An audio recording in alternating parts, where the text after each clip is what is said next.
তোমাকে ওই আমার তৈরি করা জাহান্নাম, সে আগুন থেকে, জাহান্নাম থেকে আমি তোমাকে বাঁচিয়ে নেব, পরিত্রাণ দেব, তুমি পরিত্রাণ পাবে। সেই তেজারতটা হলো কি? এক নম্বর হলো তুমিনুনা বিল্লাহি ওয়া রাসূলিহি ওয়া তুজাহিদুনা ফি সাবিলিল্লাহ। আল্লাহর ওপরে ঈমান, রাসূলের ওপরে ঈমান, আল্লাহর ওপরে ঈমান রেখে উরে আল্লাহর প্রতি ভরসা। এক আল্লাহ, আল্লাহর সমস্ত বিধান, আল্লাহর সমস্ত কানুন, ওরে যে পথে আমাকে চলতে বলেছেন, যেমন করে চলতে বলেছেন, অন্যায় অত্যাচার ব্যভিচার হারাম সমস্তটাকে ছেড়ে দিয়ে, সমস্তকে বেঁচে দিয়ে আল্লাহ রে আল্লাহ সমস্তকে, সমস্ত মতো ভুল ভ্রান্তিকে ছেড়ে দিয়ে এক আল্লাহর ওপরে ভরসা করে, আল্লাহর ওপরে ভরসা করে আল্লাহর ওপরে ঈমান রেখে জীবনটা কাটাবে, রাসূলকে ভালোবাসবে। তিন নম্বর হলো ওয়া তুজাহিদুনা ফি সাবিলিল্লাহ। মুসলমান, তোমার যখন প্রয়োজন পড়ে যাবে, তোমার যখন দরকার হবে, ওরে মুসলমানেরা তোমরা নাও, তলোয়ারি হাতে নিয়ে নাও, আর নিয়ে তোমরা আল্লাহর রাস্তায়, ওরে আল্লাহর পথে ফি সাবিলিল্লাহতে তোমরা বের হয়ে যাও।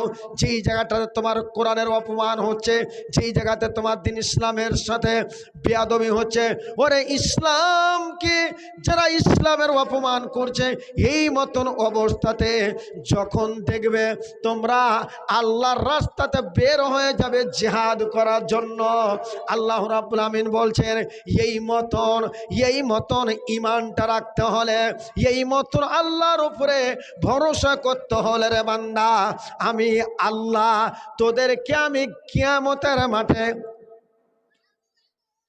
জাহান্নামের আগুন থেকে বাঁচিয়ে নেব। আল্লাহর পথে জিহাদ, আল্লাহর রাস্তাতে, সুবহানাল্লাহ। বাপজান আমার, এই মুসলমানেরা আজকে এই জলসা, বাড়ি ছেড়ে আসতে পারি না, একটু নিজের নফসকে, জীবনকে, জানকে একটু কষ্ট দিতে পারি না। সুবহানাল্লাহ। নবীর সাহাবীরা, আল্লাহুস সামাদ। বাপজান আমার, সাহাবায়ে কেরামেরা নামাজ আদায় করতে গিয়েছেন, নামাজ পড়ার পর নবী আমার জিহাদের ঘোষণা করছেন। সেই জিহাদটা হলো, সেই লড়াইটা হলো, সেই মনে করেন যুদ্ধটার নাম হলো সারিয়ায়ে মওতা। নবীজি আমার বলছেন সেনাবাহিনী, ওরে সিনা যুক্ত করছেন, তৈরি করছেন। এক নম্বরে নবীজি আমার বলছেন, ওরে যায়েদ বিন হারেস, কোথায় আছো বাবা?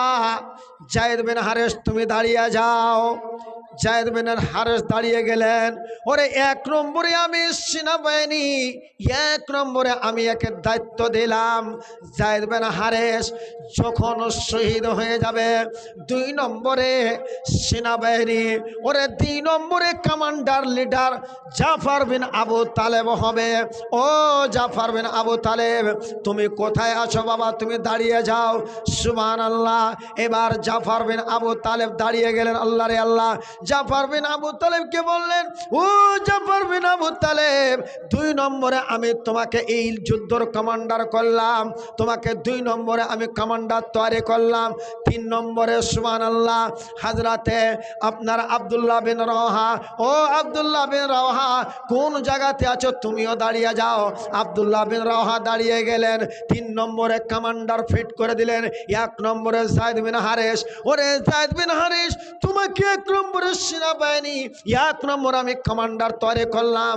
প্রথম গতে তুমি যখন শহীদ হয়ে যাবে, দুই নম্বরে জাফর বিন আবু তালেব হবে, তিনিও যদি শহীদ হয়ে যায়, তিন নম্বরে আপনার আব্দুল্লাহ বিন রওহা হবে। সুবহানাল্লাহ। তবে আমার সাহাবারা, তবে আমার বন্ধুরা, এই মুহূর্তে এসেছি মসজিদ নববীতে নামাজ আদায় করার জন্য। এই জায়গা থেকে তোমাদেরকে জিহাদের প্রান্তরে যেতে হবে না, যুদ্ধের প্রান্তরে যেতে হবে না। তোমরা নিজের নিজের বাড়িতে যাও। যাও আর বাড়িতে গিয়ে তোমার মা বাবা ছেলে মেয়ে স্বামী আছে সকলের সাথে ভেট মোলাকাত করে নাও। কারণ হলো তোমরা যুদ্ধ করার জন্য যাচ্ছ ওই ময়দানে, যুদ্ধর প্রান্তরে। আল্লাহ ওরে কোন দুশ্মনের হাতে শহীদ হবে, কোন দুশ্মন তোমাকে তলোয়ার মারবে কাটবে। আল্লাহ অতএব তোমরা যাও আর যে তোমরা নিজের মা বাবা ছেলে মেয়ে সকলের সাথে সাক্ষাৎ মোলাকাত করে এসো। নারে তাকবীর, আল্লাহুম্মা আমিন। বাপজান আমার, এই যে তিনটা সাহাবী আল্লাহর নবী কমান্ডার বানালেন, শুনেন কত দামি আর মূল্য কথা। বাপজান আমার, এর মধ্যে একজন সাহাবী যার নাম হলো হযরত আব্দুল্লাহ বিন রাওয়াহা। সুবহানাল্লাহ। বাড়িতে নতুন বউ, ওরে বিবাহ করে নতুন বউ এখনো স্ত্রীর চেহারা দেখেন। আল্লাহ রে আল্লাহ, ঘরে রেখে নবীর দরবারে গিয়েছেন, ওরে নামাজ আদায় করতে গিয়েছেন। নবী আমার জিহাদের ঘোষণা করে দিলেন, যুদ্ধের এলান করে দিলেন। আল্লাহ রে আল্লাহ, যুদ্ধতে যেতে হবে। সাহাবায়ে কেরামরা বাড়িতে আসলেন। ওরে আল্লাহ রে আল্লাহ, আব্দুল্লাহ বিন রাওয়াহা বাড়িতে ঢুকছেন। তার বউ, তার স্ত্রী, ওরে আমার মায়েরা বেটিরা আমার, তোমরা বলো বলো আমরা এরকম আল্লাহর বান্দি হতে পারলা কিনা, জীবনে কোরআনটাকে খুলে পড়লা কিনা। সুবহানাল্লাহ। নতুন বউ, ওরে আল্লাহর কত প্যারি বান্দি, আল্লাহর কত ভালোবাসা। সুবহানাল্লাহ। স্বামীর বাড়িতে এসেছে, আসার পরে ওই বৌমা কোরআন তেলাওয়াত করছে, পড়ছে। সুবহানাল্লাহ। এ আমার মায়েরা বেটিরা, ওরে আল্লাহওয়ালি বেটি, ওরে আল্লাহর বান্দি, ওরে আল্লাহ ভীতু বান্দি হতে পারলাম না, তোমার জীবন শেষ হয়ে গেল। আল্লাহ রে আল্লাহ। এবার হযরতে আব্দুল্লাহ বিন রাওয়াহা বাড়ি আসেন। সুবহানাল্লাহ। বাড়ি, ঠিক আছে, আল্লাহুম্মা আমিন। মাবুদ আল্লাহ, এইবার কিন্তু হযরতে আব্দুল্লাহ বিন রাওয়াহা বাড়ি আসেন।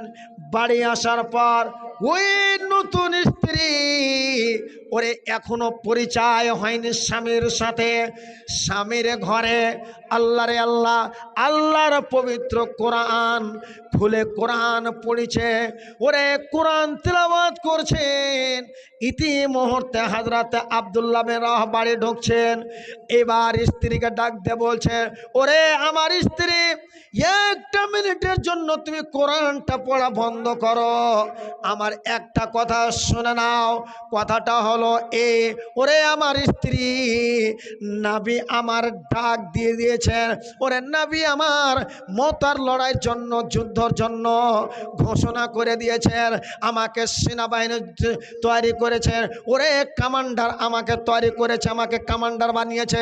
স্ত্রী রে, আমি যুদ্ধর প্রান্তরে আমি চলে গেলাম, আমি জিহাদের ময়দানে বের হয়ে গেলাম। ওরে আমার স্ত্রী, ওরে আমার রমণী, একটা কথা শুনে নাও, আমি এখন জিহাদের ময়দানে চলে গেলাম, আমি যুদ্ধর ময়দানে চলে গেলাম, আমার জন্য দোয়া করবে। ওরে লড়ার ময়দান থেকে আর ঘুরবো কি ঘুরবো না, আর ফিরে আসবো কি আসবো না, এই কথাটা বলছে আমাকে চিরজীবনে আমাকে তুমি বিদায় দিয়ে দাও। সুবহানাল্লাহ। নতুন স্ত্রী, আমাকে বিদায় দিয়ে দাও। এইবার ঘরের ভিতর থেকে ওই আব্দুল্লাহ বিন রাওয়াহার স্ত্রী বলছে, ও স্বামী জান, আপনার আমি চেহারা দেখিনি, আপনার মুখ দেখিনি, ওরে তুমি আমাকে বিয়ে করে রেখে আপনি নামাজ আদায় করতে গিয়েছেন, ওই জায়গা থেকে যুদ্ধর এলান হয়ে গেল, লড়ার এলান হয়ে গেল, ঘোষণা হয়ে গেল আপনি যুদ্ধ করতে যাচ্ছেন। স্বামী গো, আমি আপনার চেহারা দেখি না, আমারও চেহারা আপনি দেখেন না, তবে স্বামী তুমি একটু আমার সাথে আমার পাশাপাশি হও, আমার সামনে দিকে এসো।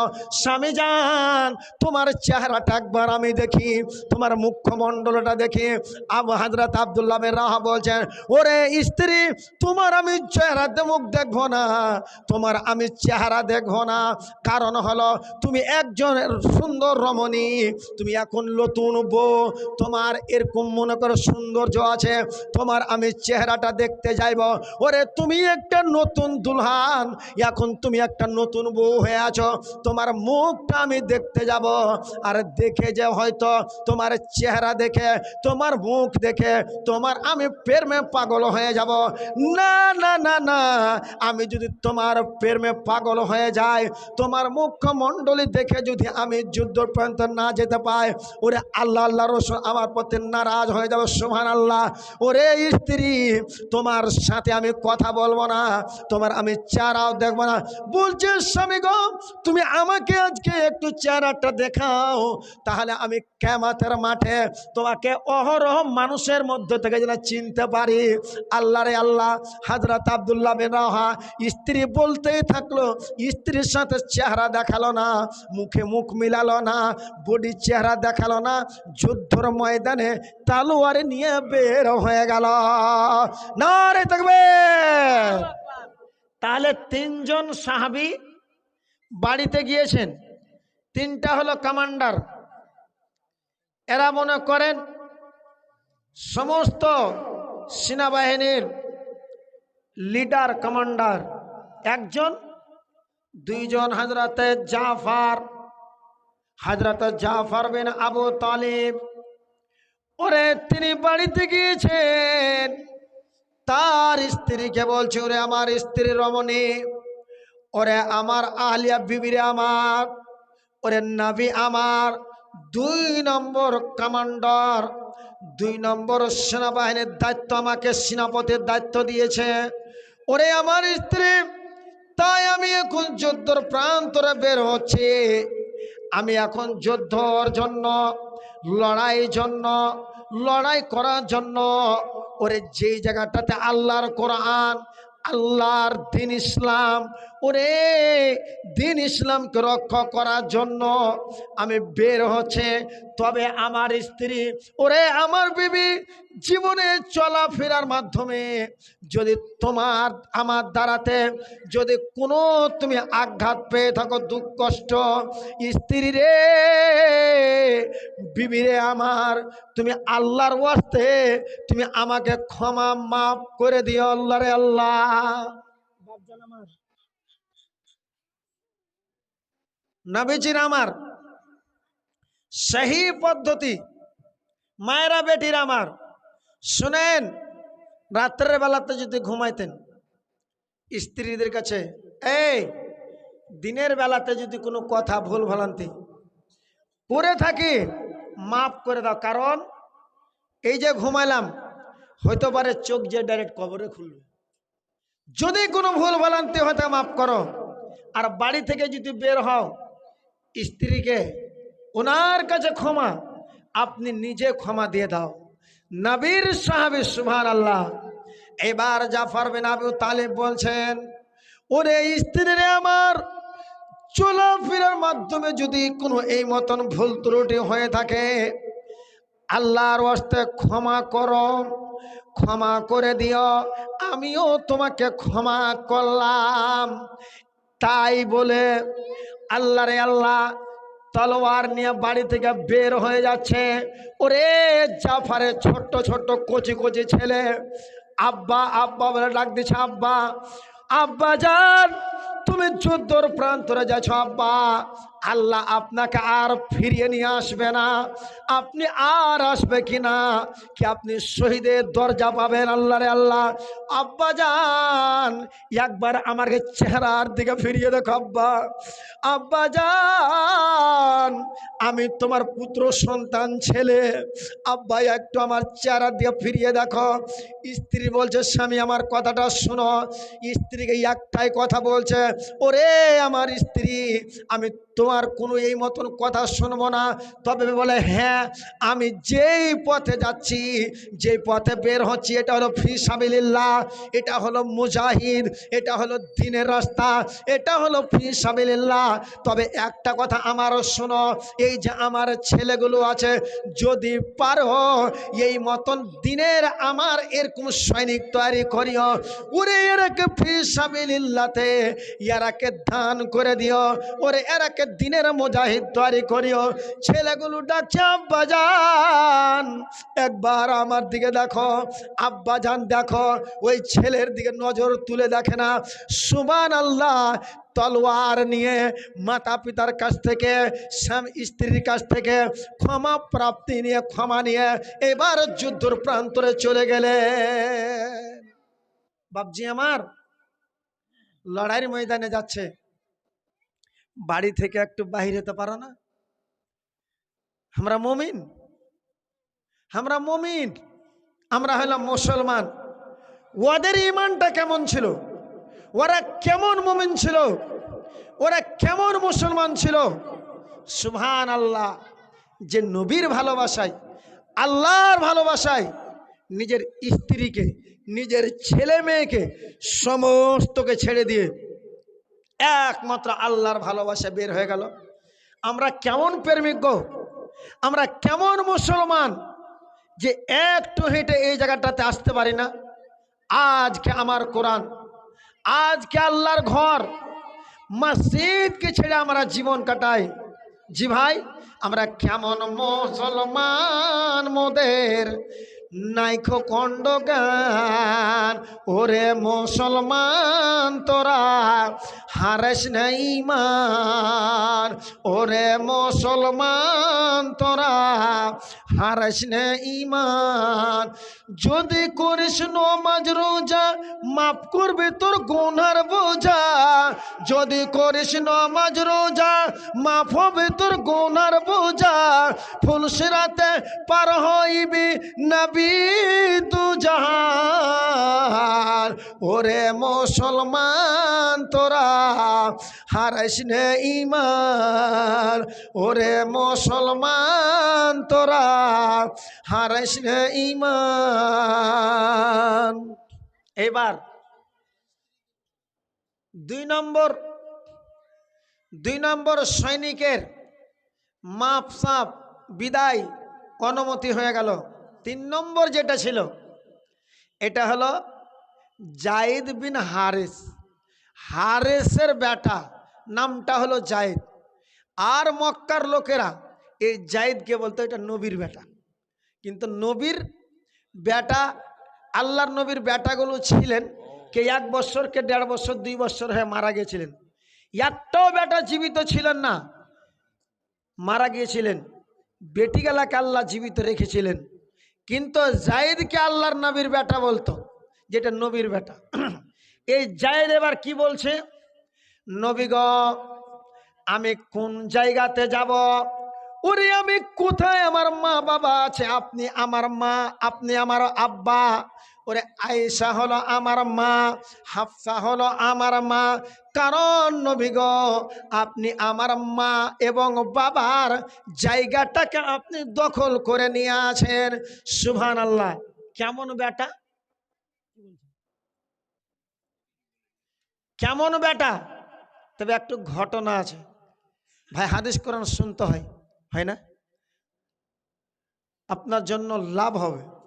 ঘটনাটা হলো এই জায়েদ ছেলেটা ছোট্টকালে, যখন জায়েদ ছোটকালে, শিশুকালে, জায়েদের মা এবং ওর খালা ওকে কোলে করে নিয়ে জায়েদের নানির বাড়ি বেড়াতে যাচ্ছিল। কিন্তু যে জিনিসের মূল্য আছে, দাম আছে, ওর কিন্তু চোর আছে, নাই ভাই? চোর আছে, ওর চুরি আছে। এইবার মক্কাতে গোলাম বিক্রি হয়, ছেলে বিক্রি হয়, বিক্রি হতো। এবার জায়েদকে জায়েদের মা আর খালার সাথে করে নানির বাড়ি বেড়াতে যাচ্ছে। অর্ধেক মক্কার রাস্তাতে চোরে ডাকাতেরা এই জায়েদকে চুরি করে নিয়ে ওর মা বাবার কাছ থেকে ছিনতাই করে নিয়ে পালিয়ে গেল। এইবার যে চোরেরা নিয়ে গেল চুরি করে নিয়ে, ওরা আবার নিয়ে যে মক্কার বাজারে ওই ছেলেটা বিক্রি করছে। কে খরিদ করবে? এই ছেলেটাকে এত টাকা দিনার দিরহাম দিয়ে কে খরিদ করবে বলো? কে একে খরিদ করে নিবে?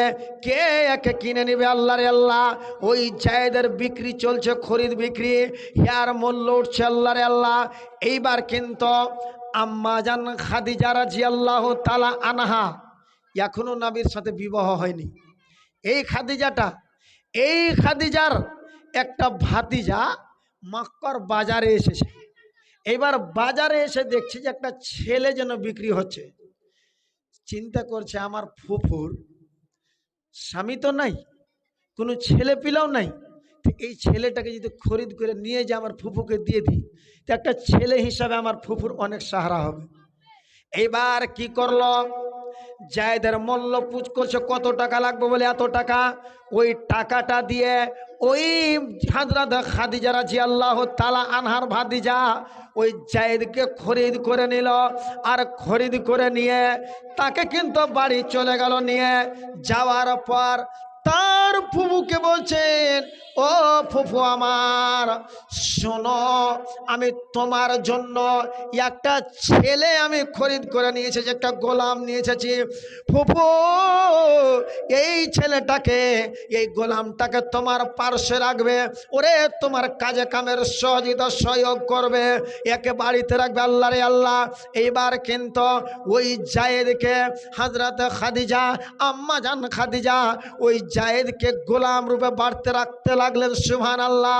ওরে আমার বন্ধুরা, বাপজিরা আমার, এইবার হযরত খাদিজা এটা এমন একটা রাজপুতের মেয়ে, ওরে রাজ পরিবারের কন্যা, ওরে বড় ঘরের মেয়ে, কি দুইজন স্বামী কিংবা একজন দুইজন, এর আগে বিবাহ হয়েছিল, স্বামী মারা গিয়েছিলেন। ওরে আম্মা জান খাদিজা, আম্মা জান এ বাড়িতে এখনো বিবাহ হয়ে বাড়িতে আছে। সুবহানাল্লাহ। এত মাল, এত ধন সম্পদ, এত আল্লাহ তাআলা তাকে মাল দিয়েছেন। এক কথাই বুঝে, বড় ঘরের বেটি, রাজ পরিবারের কন্যা। আল্লাহরে আল্লাহ। ওই মক্কার লোকেরাকে বলে, ওরে মক্কার লোকেরা, আমার কাছ থেকে টাকা পয়সা তোমরা নাও, আর নিয়ে যে তোমরা মক্কা থেকে মাল খরিদ করে নিয়ে চলে যাও শাম বিক্রি করার জন্য। ওরে শাম থেকে মাল খরিদ করবে, মক্কার বাজারে নিয়ে সব বিক্রি করবে, যতটা লাভ হবে, যতটা লাভ হবে ওতে থেকে তুমিও নেবে, আমিও নেব। সুবহানাল্লাহ। অনেক লম্বা কথা, বাপজিরে আমার, বন্ধুরে আমার, অবশেষে আল্লাহরে আল্লাহ, আমার নবী, আপনার নবী, সারা বিশ্বের নবী জনাবে মুহাম্মদ রাসূলুল্লাহ সাল্লাল্লাহু আলাইহি ওয়াসাল্লামের সঙ্গে যখন আম্মা জান খাদিজার বিবাহ হলেন, বন্ধুরে বললেন না খদিজা সাহেব, যখন নবীর সাথে হযরত খাদিজার বিবাহ হয়, খাদিজার বয়স কতটি ছিল মুসলমান? বলেন। ইমাম সাহেব কয়, আমিন সাহেব বললেন না। কোন মা বোন বলেন, হযরত খাদিজার বয়স ছিল 40, আর আমার নবীর বয়স ছিল 25। 25 আর 40 কতখানি তফাৎ! আল্লাহ। বাপজি আমার, আজকালকে যদি এরকম ভাবে বিবাহ, আরে 40, 25, 15 তফাৎ নাই, 5 বছর যদি হয়ে যায়, 7 বছরকার যদি মেয়েটা বড় হয়ে যায়, শাশুড়ির কাছে ঘোষণা শুনতে শুনতে কইবে এটা দুধের ছেলে, আর তুই আদ বুড়ি বেটি ছেলে। আল্লাহ। বন্ধুরে আমার, বাপজিরে আমার, ও আমার ইসলাম দরদের নানা দাদুর আমার, এই মাহফিলটা, এই মাজলিসে আসেন, শুনেন, নবীর বিবাহ ওরে আম্মা জান খাদিজার সাথে হয়ে গেল। সুবহানাল্লাহ। এতগুলো ধন সম্পদ, মাল দাওলাত, আম্মা জান খাদিজা যখন আমার নবীকে একটা पैगाम दिलेन विवाहर ओ नबी मोहम्मद ओरे आल्लाह रे आल्लाह तुम्हार चरित्र व्यवहार एतई सुंदर ओरे जे नबीर चरित्र व्यवहारेर कथा आल्लाह ताआला कुराने बोलेछेन नबीर व्यवहार नबीर चरित्र ঠিক কোরআনের মতন, যেই মতন কোরআন আদেশ করেছেন, যেই মতন কোরআন কোরআন বলেছেন ব্যবহারের কথা, আল্লাহরে আল্লাহ নবীর ব্যবহার দেখে আম্মা জান খাদিজা একটা লেটার পায়গাম দিয়ে দিলেন। নবী আমার বললেন, ও খাদিজা, তোমার এতগুলো মালধন সম্পদ, সুবহানাল্লাহ, তোমার যতটা প্রয়োজন, যতটা তোমার দরকার আছে অতটা তোমাকে রাখতে হবে। এই ছাড়া তোমার মাল তোমাকে ইয়াতিম গরিব দুঃখীকে বন্টন করে দিতে হবে। কারণ মক্কার লোকেরা, ওরে দুনিয়া জগতের মানুষেরা যেন না বলতে পারে মুহাম্মদ সাল্লাল্লাহু আলাইহি সাল্লাম খাদিজার মাল দেখে ধন সম্পদে বিবাহ করেছেন। না না না, ওরে এত বড় অন্যায় এত বড় হতে পারে। সুবহানাল্লাহ। আম্মা জান খাদিজার সাথে যখন বিয়ে হয়ে গেল, আল্লাহরে আল্লাহ, সেই সময় আম্মা জান খাদিজা বললেন, ও গো স্বামী আমার, ও নবী মুহাম্মদ সাল্লাল্লাহু আলাইহি সাল্লাম, আজকালকার বেটি ছেলেকে যদি কহে তোর পুরুষটার নামটা কি জি, তোর স্বামীর নাম কি, এ মা বোনেরা শোনেন, তোমার পুরুষের নাম কি, কইবে না। একটা তোতড়ে চ্যাংড়া কেলে সে হাজির করছে, কথা কইছে তো বুঝতে পারা যায় না কি নামটা, কইবে না। পুরুষের নাম কইলে বলে গুনাহ। আর হানফি মাসলাকের ভিতরে ওরকে বলে লেখা আছে যে পুরুষের নাম যদি কহে তোরকে নিকাহ, বিবাহর বন্ধন ভেঙে যাবে, যার কারণে পুরুষের কথা বলবে না। তো ছোট্ট তোতড়ে গেলে সব পুজ করছে রে, তোর আব্বার নাম কি বলছে, তো কইতে পারে না, আব্দুল ঠাট্টার কইছে কি বলছে বুঝতে হয়, উকার কহে না। আমি কইছি তুমি বলো না জি, বলে কইবে না। পুরুষের নাম বলতে না, আম্মা জান খাদিজা, আম্মা জান আয়েশা, আম্মা হযরত হাফসা, তারা নিজের মনে করেন নবীর নাম বলতেন, স্বামীর নাম বলতেন। এ ভাই বন্ধুরা আমার, এ মা খালারা, কে বলেছে তোদেরকে যে স্বামীর নাম বলতে হলে তোমার মনে করেন এরকম স্বামীর নাম বলতে হয় না, আল্লাহুস সামাদ। এই বলে কিন্তু হযরত খাদিজা রাদিয়াল্লাহু তাআলা আনহা নবীকে বলছে, নবী মুহাম্মদ, এই যে গোলামটা আছে, ছেলেটা আছে, এই জায়েদকে তুমি নিয়ে নাও। ওরে সদা সর্বদা এই জায়েদকে তোমার খিদমত করার জন্য, জায়েদ তোমার পার্শ্বে থাকবে, জায়েদ তোমার ডানে বামে, ওরে আগে পিছে জায়েদ তোমার থাকবে। ও নবী মুহাম্মদ, তোমার খিদমত করবে। আল্লাহরে আল্লাহ। এইবার হযরত খাদিজা জায়েদকে দিয়ে দিলেন, সুবহানাল্লাহ, জায়েদকে দিয়ে দিলেন। এইবার এই জায়েদকে নিয়ে জায়েদ নবীর বাড়িতে থাকতে লাগলেন। এইদিকে খবর শুনেন, এই জায়েদের মা এই যে রাস্তাতে জায়েদকে হারিয়েছে, কেন্দে কেন্দে পাগল। জায়েদের মা কেন্দে কেন্দে পাগল নি হয়ে গেছে বেটার লেগে, ওর বাপ কেঁদে কেঁদে পাগল হয়ে গেছে। এইবার মক্কাতে কাবাখানা কোথায় আছে? কাবা কোথায় আছে ভাই? কাবা কোথায় আছে? যেটা হলো আমার কিবলা। মানুষকে যদি বলে নমাজ, একে কইেন না, হাজি সাহেব আপনাকে বলছি, মৌলানা সাহেব আপনাকে বলছি, এবং আমিন সাহেব আপনাকে বলছি, আমি না হলে শিক্ষা দেবো না তো ভুলে যাবে। আমরা কোন দিকে মুখ করে নামাজ পড়ি? দেখালাম, জবাব হলো পশ্চিম দিকে। ভুল। তাহলে আপনি যদি কয়েন যে পশ্চিম দিকে মুখ করে আমরা নামাজ পড়ছি, তাহলে পরে যারা কাবার পশ্চিমে আছে ওরা কোন দিকে মুখ করে নামাজ পড়বে? সেটা হলো নয় আসল কথা, সঠিক কথা, ভুল কথা নয়। আমরা নামাজ পড়ি কাবা, হেরাম শরীফ যেটা হলো কাবা, কাবার দিকে মুখ করে নামাজ পড়ি। যারা কাবার পূর্বে আছে ওরা পূর্ব দিকে, যারা কাবার উত্তরে আছে ওরা উত্তর দিকে, যারা কাবার দক্ষিণে আছে ওরা দক্ষিণ দিকে। তবে কাবার দিকে মুখ করে নামাজ পড়ি, পশ্চিম দিকে মুখ করে কথা কওয়াটা ভুল। এইবার বাবা মা ছেলে যদি হারিয়ে দেখানবে না জি, কেন্দ্রে আর পাগল। এইবার ওই কাবা ঘরে হজের সময়তে কিছু জায়ীদেরকে গ্রাম থেকে হজ করার জন্য গিয়েছে। আর হজ করতে গিয়ে ওই হজের জায়গাতে কাবা শরীফ, ওই জায়গাতে জায়ীদ যেন হাজিরকে খিদমত করার জন্য ওখানে যেন ওনারকে খিদমত করছে।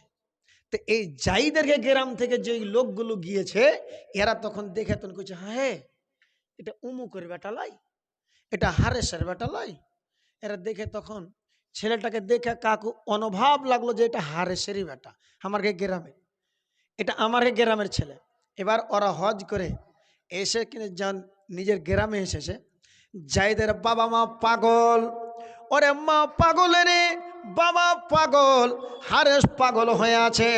হারেসকে ডেকে বলছে, ও হারেস শোন শোন শোন, আর তোকে পাগল হতে হবে না। ওরে জায়েদের মা, তোকে আর পাগল হতে হবে না। তোর ছেলের ঠিকানা পাওয়া গেছে। কোথায়? না তো মক্কা, ওই জায়গাটাতে দেখে আসলাম। বলে ছেঁকে নাকি? বলে হ্যাঁ। ওরে আল্লাহর, যেমন খবর পাওয়া কিছুটা টাকা পয়সা নিয়ে সাথে করে জায়েদের আব্বা, যদি আমার ছেলেকে টাকা পয়সা দিয়ে যদি নিয়ে আসতে হয় তো নিয়ে আনবো। চলে গেল। এবার যেতে যেতে যেতে যেতে নবীর দরবারে যে হাজির, ওখানে দেখছে তো জায়েদ যেন ঘুরে বেড়াচ্ছে। জায়েদ চিনতে পারে না যেটা আমার আব্বা।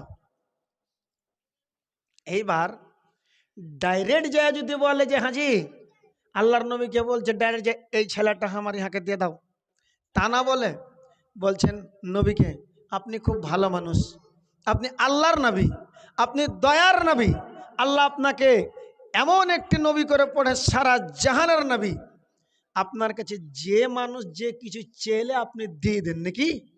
নবী বলছেন, কি বলছেন?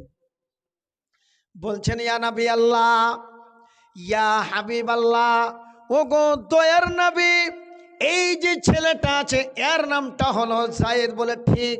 বলে এটা ছেলে হলো আমার। নবী গো, এই ছেলেটাকে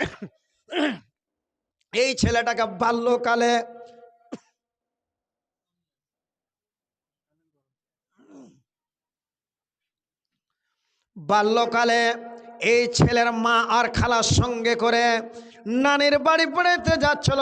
ওই ডাকাতেরা চোরেরা একে ছিনতাই করে নিয়ে চলে গিয়েছিল। ও নবী মুহাম্মদ সাল্লাল্লাহু আলাইহি সাল্লাম, তাই আমার ছেলের জন্য আমি পাগল, ওরে আমার স্ত্রী পাগলিনী হয়ে আছে। আপনি দয়া করে নবী গো, যত টাকা লাগবে পয়সা লাগবে আপনাকে আমি দেব, কিন্তু এই ছেলেটাকে তুমি আমাকে দিয়ে দাও।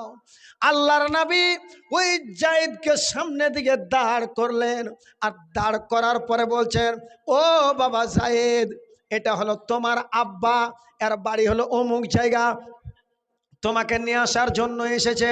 তবে আমি যদি জোর করে পাঠিয়ে দিই, ওরে তুমি বলবে আমি নবীর সাথে ছিলাম, আমি নবীর কাছে ছিলাম, ওরে নবীর কাছে থেকে থেকে আমি নবীর হাদিসগুলো শিখছিলাম। আমি যদি জোর করে বলি জায়েদ তুমি চলে যাও, তাহলে তুমি মনে দুঃখ করবে। আর আমি যদি না পাঠাই, তোমার আব্বা বলবে পাঠালো না।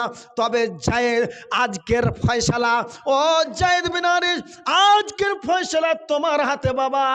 তুমি এই যদি তোমার আব্বার সাথে যাও তাহলে যেতে পারো, আর তুমি যদি আমার কাছে থাকো তাহলে থাকতে পারো।